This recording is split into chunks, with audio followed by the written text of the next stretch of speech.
Olá e sejam bem-vindos a mais um episódio de Kings of History, um podcast onde falamos de todos os reis de Portugal de forma cronológica. No último episódio vimos Dom Afonso III chegar a Portugal para reclamar o trono para si, mas o seu irmão Dom Sancho II não se iria dar por vencido tão facilmente. No meio de confrontos, diplomacia e até mesmo os castelhanos a entrarem em Portugal, Dom Sancho II acabaria por fugir para Toledo, onde fica até o final dos seus dias.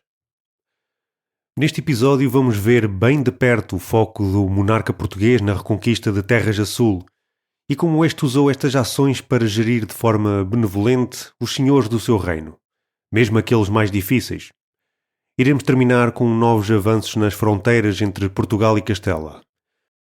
Mas antes de começarmos, gostaria de lembrar a todos que podem ouvir todos os nossos episódios até agora lançados através do nosso website kingsofhistory.buzzsprout.com e que também nos podem seguir nas redes sociais para estarem sempre a par de quando lançamos novos episódios e muitas outras coisas. E se sentirem generosos e nos quiserem ajudar, passem pelo nosso Patreon. Bem, vamos então continuar a nossa história.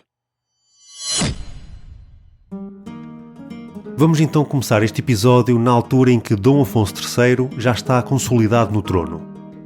Este tem agora a oportunidade de provar perante o seu país e também o resto da Europa o seu prestígio e alma guerreira e valente, digna de um grande monarca da altura. Como é que ele vai fazer isto, perguntam vocês? Nós demos uma pequena pista no episódio passado. Se lembram, na primeira Cúria Régia documentada em novembro de 1248, em Orém, falou-se da planificação de uma expedição ao Algarve. Ou seja, Dom Afonso III irá tentar provar o seu prestígio ao direcionar as suas ambições para as conquistas dos territórios muçulmanos no Algarve, dando assim nova força à reconquista. Até podemos dizer que, se Dom Afonso III tiver sucesso neste seu foco na reconquista, isto até poderá, quem sabe, fazer esquecer os significativos avanços e progresso que o seu irmão deposto, e agora falecido, tinha feito nos últimos anos do seu reinado. Não nos podemos esquecer também da grande conquista do tempo de Dom Afonso II, a retomada de Alcácer do Sal, que era um obstáculo enorme para quem pretendia avançar pelo Alentejo a partir de Lisboa e da Península de Setúbal, que era o caso dos portugueses. E entre esta conquista em 1217 e o início do reinado de Dom Afonso III em 1247-48, praticamente todo o Alentejo e interior das Serras Algarvias estava conquistado. Verdade seja dita que estas conquistas foram feitas muito graças à ajuda de cavaleiros da Ordem de Santiago e de outras ordens militares, sendo o papel das hostes régias discutível. Mas isto não invalida em nada as conquistas que Dom Sancho II conseguiu durante o seu reinado. Devido às prévias conquistas do seu irmão enquanto monarca de Portugal, Dom Afonso III tinha um plano que, em teoria, seria simples: concluir, de uma vez por todas, o processo da reconquista, libertando as últimas terras ainda sob domínio muçulmano no Algarve e no Alentejo. As principais eram as cidades costeiras da costa sul, que podiam ser mantidas pelos muçulmanos mesmo sob cerco devido à sempre presente ameaça das esquadras sarracenas no mar e à possibilidade de serem abastecidas por esta via.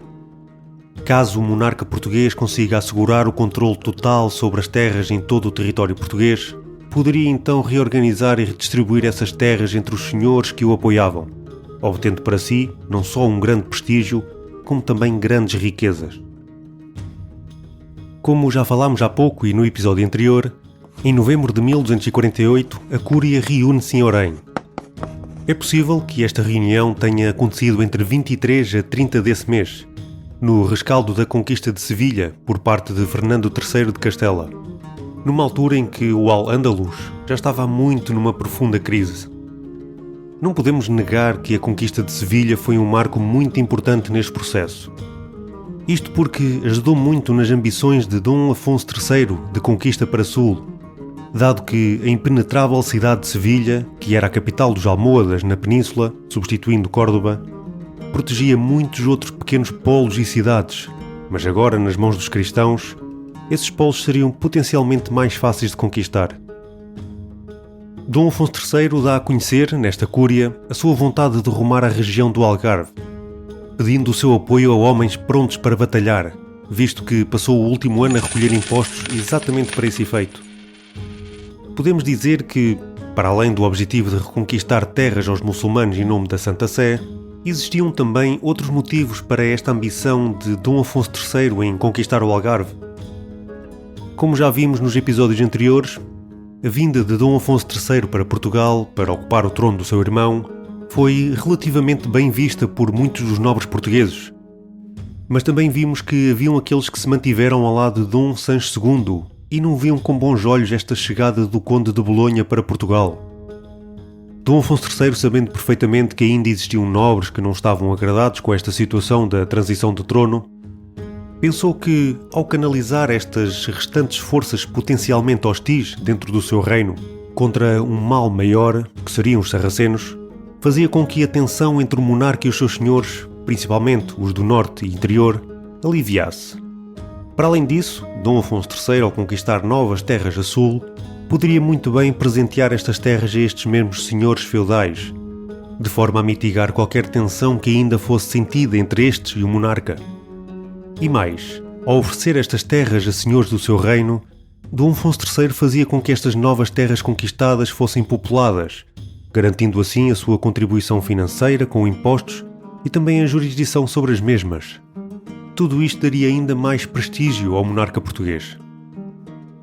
Não faltavam motivos para Dom Afonso III focar a sua atenção na conquista de terras sarracenas a sul. Mas havia ainda um pormenor bastante interessante que poderia muito bem contribuir para esta ambição. Fernando III de Castela tinha finalmente conquistado a cidade de Sevilha, como já vimos atrás. Para além de todo o prestígio que isto dava ao monarca castelhano, também faria com que este estivesse a um pequeno passo de cortar as ambições portuguesas para cá do Guadiana. Isto poderá muito bem ter pesado na decisão de Dom Afonso III em mobilizar rapidamente as suas tropas para a reconquista, para evitar ficar preso pelas fronteiras castelhanas. Em suma, Dom Afonso III vê-se no meio de, e contribui para, um conjunto de circunstâncias ideais para não só justificar como também para meter em prática o processo da reconquista já há tanto cobiçado na península. Avançamos alguns meses no tempo. Estamos agora em março de 1249 e Dom Afonso III encontra-se em Salir, a apenas algumas horas de viagem de Faro. A decisão de atacar primeiro as praças perto da fronteira leste não é sem sentido. Dom Afonso III procurava chegar ao mar nessa zona e cortar qualquer ambição castelhana ao território, concentrando-se depois nas cidades que tinham ficado isoladas ao ocidente. O monarca português estava acompanhado pelos mais ilustres cavaleiros das Ordens de Avis e de Santiago, reunidos em conselho de guerra. Juntos debatiam as estratégias para a conquista de Faro, uma cidade fortemente defendida, bem guarnecida e abastecida, uma grande adversidade muçulmana que em conjunto teriam de enfrentar. A crónica da conquista do Algarve relata assim este momento. Partiram os seus combatentes desta forma. O combate del Rei foi no castelo, um lanço de muro da vila até uma porta que chamou agora dos Freires, e o combate do mestre, com todas as suas gentes, com outro lance de muro até à porta da vila. E mandou el Rei dar a um rico homem, de nome Peros Cacho, o outro lance de muro até uma torre que depois chamaram de João de Abuim, e este João de Abuim tinha outro combate desta torre, à qual lhe deram depois o seu nome, até o combate do Alcácer del Rei. E lá fora, estes capitães estavam, e outros com ele neste cerco. Convém a saber, Dom Fernão Lopes, prior do hospital, e o mestre Davis, e o chanceler Dom João de Avinhão, e Mãe Soares, e João Soares, e Egas Lourenço, e outros. E desta forma tinha el Rei cercado a vila, e com todas estas gentes combatia o lugar muito fortemente, de dia e de noite, e muito poucas vezes lhe dava tréguas. E tomou-lhe el Rei o mar com a frota, e atravessou no canal do rio navios grandes e bem defendentes ancorados na parte de fora e contra o mar, que, se algumas galés de mouros viessem, que lhe não pudessem fazer nojo, e lhes fosse embargada a entrada no rio, e assim ficou o lugar cercado em redor. Quando os mouros viram que o porto do mar assim estava fechado, que os el-rei assim afincavam tanto de cada parte, mas se bem defendessem, entendiam que, hora depois, não lhe havia de prestar nada, e vieram a pedir um acordo. E, andando na avença, falou el-rei um dia com o alcaide Albuambre e com o almoxarife Abu-Barom, que eram os mores dos que na vila havia. E foi el-rei com eles, falando, até que o acolheram dentro do alcácer, levando ele consigo os que quis, que seriam até 10 cavaleiros.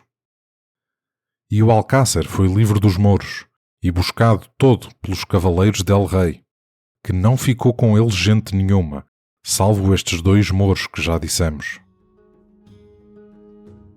As tropas do mestre de Avis, sem verem o rei e sem saberem bem o que lhe tinha acontecido, aproximaram-se dos mouros e preparavam-se para pegar fogo à porta da cidade, quando algo acontece. Subiu para cima de uma torre e levantou o braço, e mostrou as mãos com as chaves do alcácer, que já tinha nelas, e mandou dizer ao mestre que estivessem quietos e se afastassem para trás, que já eram em avença com os mouros. E desta forma teve el-rei a vila de Faro, no mês de janeiro de 1249. Basicamente, o que esta crónica nos diz é que Dom Afonso III organizou o cerco a Faro, dividindo os ataques entre os seus principais comandantes e cavaleiros das ordens de Avis e Santiago. O ataque foi intenso e constante, de dia e de noite, enquanto pelo mar o rei bloqueava o porto com grandes navios, cortando qualquer hipótese de reforço muçulmano. Completamente cercados, os mouros acabam por pedir rendição, e durante as negociações, Dom Afonso III entrou no alcácer acompanhado apenas por um pequeno grupo de cavaleiros. Sem saberem bem o que se passava, as tropas do mestre de Avis preparavam-se para incendiar os portões da cidade, quando viram o rei surgir no alto da torre, erguendo o braço com as chaves do alcácer na mão. Sinal que Faro pertence agora aos portugueses e aos cristãos. Tinha assim Dom Afonso III conquistado Faro em março de 1249. A conquista da cidade de Faro tinha sido um sucesso, mas Dom Afonso III não ficaria por ali. Nos meses seguintes, conquista Albufeira em abril e Porches em maio. Infelizmente, esta crónica não fala sobre estas conquistas, o que faz algum sentido, visto que estas conquistas foram feitas apenas com a Ordem de Avis, sem o auxílio da Ordem de Santiago, que escreveu a crónica. É assim que chega ao fim a reconquista portuguesa. O poder régio toma agora um novo patamar de prestígio, não apenas pessoal, mas também nacional e social. Dom Afonso III assume, pela segunda vez na história do país, o título de Rei de Portugal e dos Algarves. Título esse que já fora, ainda que brevemente, usado pelo seu avô, Dom Sancho I. Nesta campanha, Dom Afonso III conseguiu unir sob o seu estandarte os vários grupos nobres do reino, reforçando a coesão política e militar do país. Ao mesmo tempo, soube recompensar e valorizar o papel dos senhores eclesiásticos, cuja ajuda financeira foi crucial para alcançar este desfecho vitorioso. Assim, Dom Afonso III não só consolidou o poder régio, como se afirmou definitivamente como o soberano de um reino finalmente inteiro e pacificado. A contribuição dos 2 reis portugueses para a reconquista divide muitos historiadores na questão de qual deles terá tido maior relevância nesta reconquista. Frei António Brandão diz que a maior parte da conquista dos locais importantes no Algarve foram feitas ainda no tempo de Dom Sancho II, com a ajuda dos freiros de Santiago. Mas este atribui um papel fundamental a Dom Afonso III no que toca à conclusão da reconquista. Já Luís Gonzaga de Azevedo, por outro lado, descarta completamente a influência de Dom Afonso III neste processo. No entanto, em relatos mais recentes, José Matoso, Romero de Magalhães e José Augusto Pizarro defendem que esta questão não é assim tão clara quanto isso. No entanto, com a ajuda da comparação de registros da Crónica da Conquista do Algarve que acabamos de ler, com os 3 documentos da Chancelaria Régia, apontam para que, de facto, Dom Afonso III conquistou e ocupou a região do Algarve. Contudo, foi no reinado de Dom Sancho II que, de facto, se conquistou muitas regiões do Alentejo, como Moura, Serpa, Aljustrel, Mértola, Ayamonte e Tavira. Ou seja, Dom Afonso III, no seu reinado, pouco teve de fazer para conquistar o que faltava para obter a região sob o seu controle. Como já falámos no episódio anterior, a formação que era dada no seio da corte francesa era de extrema exigência no que respeita à educação e à preparação de futuros reis e nobres. Dom Afonso III foi formado nestas mesmas cortes e, como consequência, trouxe consigo algo que não tem preço, mas vale por si mesmo uma fortuna nestes tempos atribulados. Espírito de união e de camaradagem que une um grupo de guerreiros com um objetivo em comum. Muitos dos guerreiros que o acompanharam e o apoiaram nas suas conquistas tornar-se-iam nos seus mais íntimos homens na corte e, como tal, merecedores de uma grande generosidade também. Como exemplo temos João Pires de Abuim, que, por causa da sua preciosa ajuda no campo de batalha, não só agora contra os sarracenos, mas também em França e em Espanha, recebeu do rei uma casa em Santarém e o título de vice-alferes. Estevão Anes é também recompensado e o rei deu-lhe o castelo de Porches e alguns bens em Santa Maria de Faro. A Ordem de Avis também não passou ao lado da generosidade do rei português. Dom Martim Fernandes, mestre da Ordem, recebe o castelo de Albufeira. No rescaldo da conquista de Faro, Dom Afonso III faz uma paragem em Crato, em Porto Alegre, a 31 de maio de 1249. Esta paragem teve como objetivo procurar uma aproximação política com o Priorado dos Hospitalários, instituição que mais tarde seria muito importante no seu reinado. Esta viagem serviu também para se apoderar de mais alguns territórios como Aroche e Aracena. O monarca português regressa finalmente a Coimbra, onde já se encontra a 7 de agosto de 1249. Até 1250, Afonso III continua a mover-se pelo reino, parando por uma curta estadia em Faro e passando também por Guimarães, onde se reúne com a Cúria do Reino a 11 de junho desse mesmo ano. Este conclui a sua viagem com o regresso novamente a Coimbra a 4 de agosto de 1250. Dom Afonso III não voltaria mais ao Algarve. Depois do tempo das armas, na Reconquista, era agora a altura da reestruturação e reorganização administrativa do reino. Como já sabemos, Dom Afonso III não foi coroado por ser filho primogênito do seu pai ou do seu antecessor, mas sim pelas circunstâncias de vida e, sobretudo, pelos seus próprios méritos que o elevaram à posição de rei. Isto era uma consciência bem presente na sua mente. Por causa disso, Dom Afonso III escolhe recompensar os seus vassalos tanto pelo serviço prestado, como também pela lealdade demonstrada. A cada um concede reconhecimento conforme o serviço prestado, a obediência à sua pessoa e ao esforço em tempos de instabilidade, valorizando mais os méritos conquistados do que o sangue herdado. Para além de todas estas recompensas e concessões, os homens do seu círculo próximo recebem também cargos na Cúria Régia, como foi o caso de Estevão Anes, o seu irmão de leite, aquele com quem partilhou a infância, a quem entrega o cargo de chanceler. Este é apenas um exemplo, pois muitos destes homens já o tinham acompanhado na campanha militar a Saintes, e muitos estiveram presentes no seu juramento diante do Papa em Paris, antes de regressar a Portugal. Todos estes que estiveram presentes durante o seu percurso de vida acabariam por receber um lugar de destaque no reino. Toda esta magnanimidade tem por objetivo a justa recompensa pelos esforços daqueles que o rodearam durante todos estes anos. Mas existe aqui também um outro propósito, que poderemos dizer ser mais confidencial. Dom Afonso III acaba por criar alianças de modo a conseguir manter a paz no reino, algo que o seu irmão, antigo rei de Portugal, Dom Sancho II, não foi capaz de fazer. Conseguimos idealizar esta paz num exercício mental aparentemente simples para um monarca como Dom Afonso III, porém, na prática não quer dizer que o seja. Um exemplo é a conquista do Algarve. Tendo o Reino de Portugal conquistado esta região, não significava que os limites da jurisdição portuguesa e castelhana estivessem tão bem definidos como se possa pensar. Isto porque o Reino Taifa de Niebla, ainda muçulmano, não era um alvo válido para as conquistas, visto ser um protetorado do Reino de Castela, ou seja, Niebla era protegido pelo Reino de Castela. Poderão estar a pensar, porque é que um reino como Castela estaria a proteger um reino muçulmano?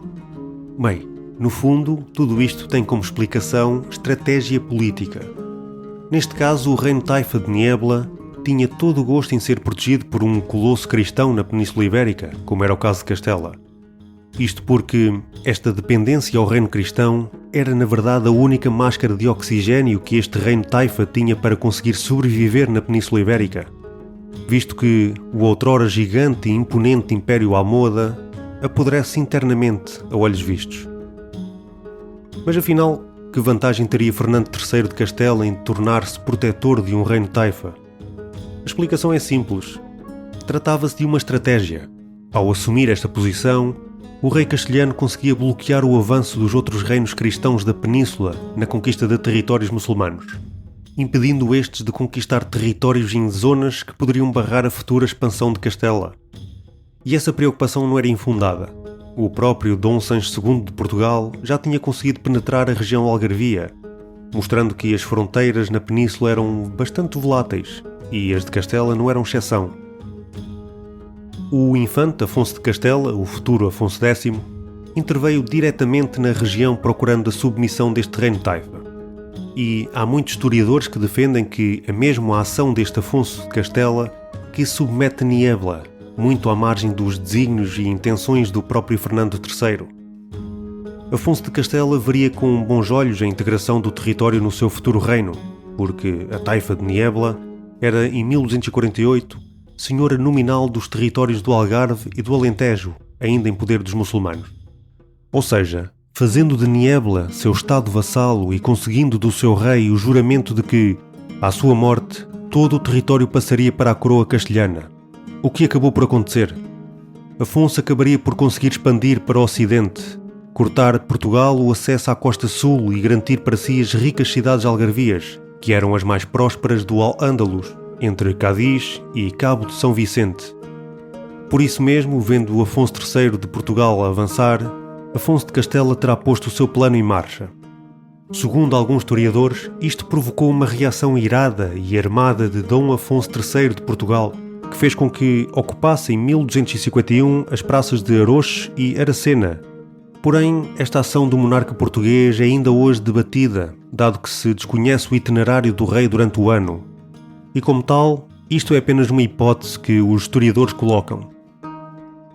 O que sabemos é que, desde a conquista de Faro, esta região algarvia era de facto o foco das atenções de Dom Afonso III, e não só.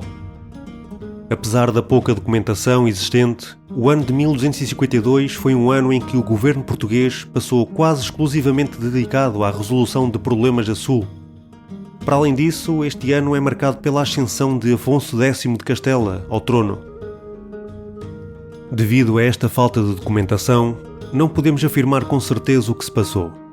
Mas há a possibilidade de que, entre 19 de abril e 30 de dezembro de 1252, Dom Afonso III ter-se deslocado até à fronteira com Castela, com o intuito de enfrentar o rei Afonso X de Castela, talvez mesmo em confronto armado, já que sabemos que o monarca português se encontrava em Badajoz nesse período, entre 9 e 20 de novembro.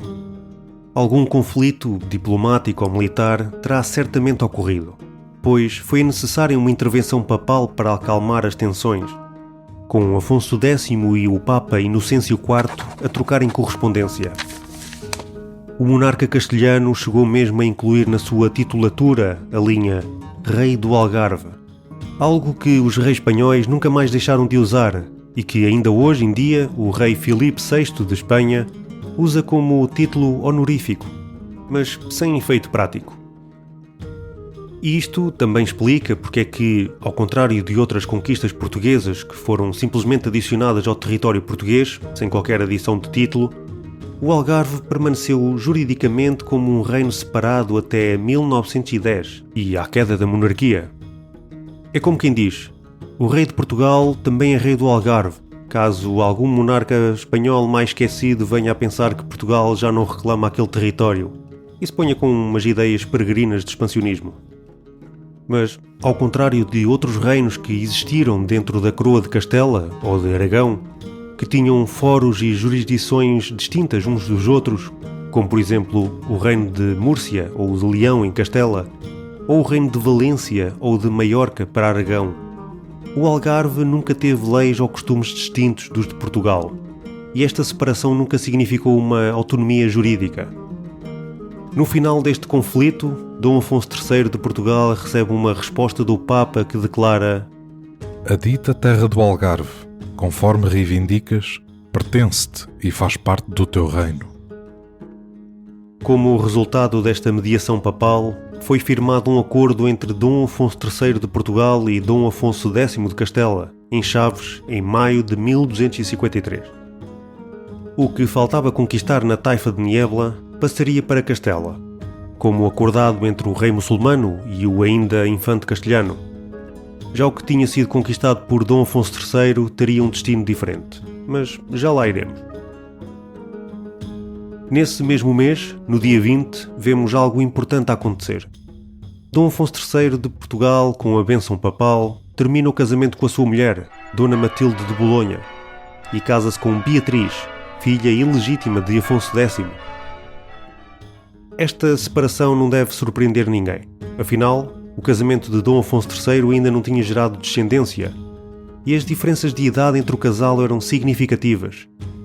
Se bem se lembram, quando estes se casaram, em 1239, Dom Afonso III tinha apenas 25 anos, enquanto Dona Matilde já contava com 45. Ora, passados 14 anos, no ano em que estamos, em 1253, esta teria cerca de 59 anos, o que torna improvável que viesse a ter filhos. Mas atenção, este casamento com Beatriz não se realizou sem antes haver uma condição imposta pelo rei castelhano. Castela teria controlo nominal temporário sobre a região do Algarve, até que a descendência do novo casal atingisse os 7 anos de idade. Nessa altura, a região revertia definitivamente para o Reino de Portugal. Ou seja, até que um descendente de Dom Afonso III chegasse a essa idade e pudesse assumir o título de rei do Algarve, o rei nominal do território seria Afonso X de Castela, ainda que o governo e a administração tenham continuado nas mãos de Portugal. Simplificando isto, em teoria, o Algarve é de Castela, na prática é Portugal que o governa. Este acordo vinha a adiar ainda mais a questão da fronteira entre os dois reinos. E, curiosamente, quando o futuro Dom Dinis pôde assumir a sua herança algarvia das mãos do seu avô, este, apesar de ficar para a história como Afonso X, o Sábio, esqueceu-se de retirar o título de Rei do Algarve à sua titulatura oficial. Um esquecimento que, como vimos, continua até hoje e que levou, em resposta, os reis portugueses a nunca desistirem deste título, just in case. E é assim que terminamos este episódio. Um episódio marcado pelo foco da reconquista do monarca português e de como este, com toda a sua magnanimidade, consegue gerir pacificamente os senhores do seu território, mesmo aqueles que o viam de maus olhos. Ações estas que resultaram na sua consolidação no poder. Acabamos com o que parecia uma definição das fronteiras entre os reinos de Castela e Portugal, mas isso fica adiado devido ao segundo casamento de Dom Afonso III. Não percam o próximo episódio, onde vamos abordar vários temas, passando pelo desenvolvimento urbano, centralização régia e muito mais. Mas quando tudo parecia calmo, novos problemas surgem, sejam estes financeiros ou até mesmo novos conflitos com a Igreja. Até lá, um bem-aja a todos.